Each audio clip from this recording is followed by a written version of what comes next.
Welcome back, everyone. We're at layer 8, or I guess if this is the first video you're watching, we're really not back. We're just here. Anyway, I'll stop rambling. Susan Peediyakkals here from. Well, I can't say where you're from, but you're a cyber threat intelligence lead Yes. somewhere at Yes. an undisclosed place. Welcome to the show. Thank you. We're going to talk about threat intelligence. Sure. Yeah. That's fun. She's Yeah. like, I don't know what he's going to ask. This is really, really bad.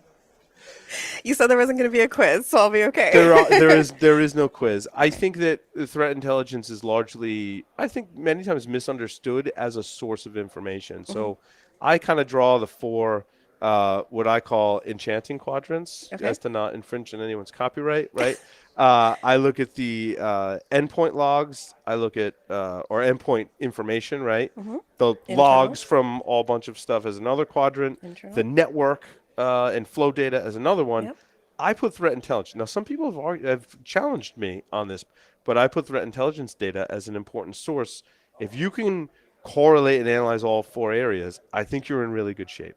I think for security operations, absolutely. Yes. Taking all four of those into account. I mean, as threat intel, taking those three inputs internally and then correlating it with external information is just kind of like how we do our Yeah. business. Right? So Right. yeah, I mean, it would be in a security operations center's like best interest to include threat intel and Right. work smarter, not harder. Exactly, Yes. exactly. So what? And so I think some people that like kind of like to pick on threat intel are like, well, the data's not really good, or this data is better than the other. How do you classify what good threat intelligence looks like versus not so helpful or bad? Sure, yeah. And I think people get very vendor reliant in this sense. And it's kind of like, oh, well, a vendor told me this, so it must be true.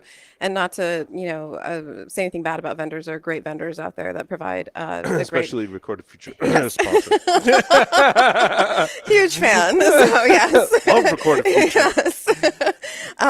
So yeah, the intel that they provide is just like invaluable. And again, it's like working so much faster than we can ever do as like just an analyst who can consume all of that data and produce any kind of a solution out of it.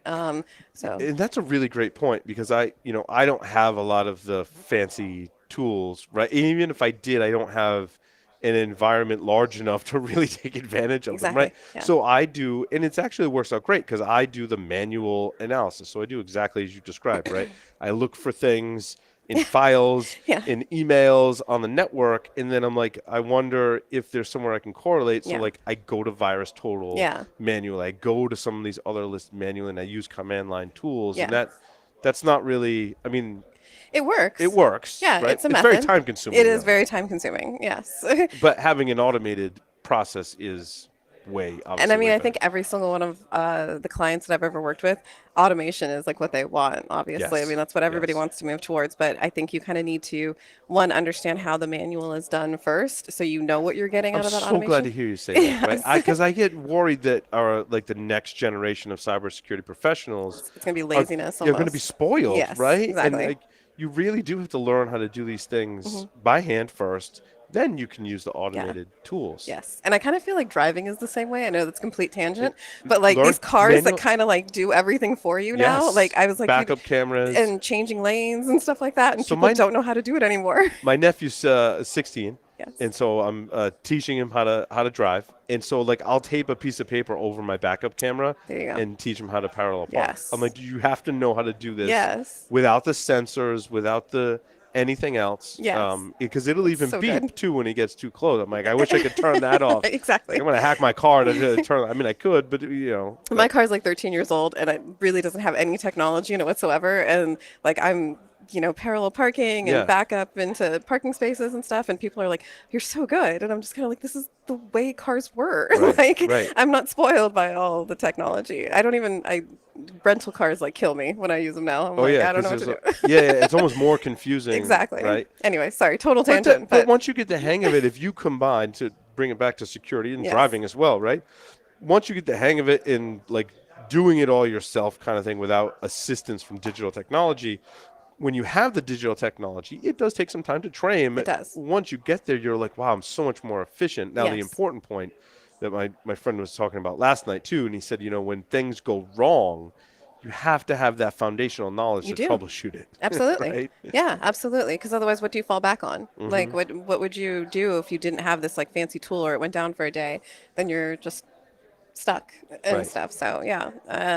So to get back to your other point, like I just using the vendor information, it's nice, it's good intelligence, but taking it from different sources, taking that knowledge just from like being in your actual environment, Hmm. correlating it with that internal data, it all builds this full story. Right. And I think that that's kind of like the part of threat intel that people miss because it's always just kind of like, just give me some IOCs, just give me some Yeah, indicators. That's all it's I not the need. whole story. In It's that scenario, that it's that people want to use it as the whole story. yes, It's not. not It's a piece. Like I just yes. did some analysis for an upcoming technical segment, and one part of my analysis was the URL. Hmm. And what I did to kind of like enrich my story was I went to Virus Tool and I said, "Tell me if people think this URL is good or bad." Yeah. Right. So now I've got a few vendors that think this is bad. Hmm. That's part of my story. And as Sure. you well know, that's something you look at me like that's exactly how I use it. Yes, Right. yeah. Yeah. Yeah. I mean, Exactly. it is a validation. Hmm. But like, why is it bad? Why are they saying it's bad? Like, what else is it associated with? What else is it? Hmm. Where has it been seen? How many times has it been seen?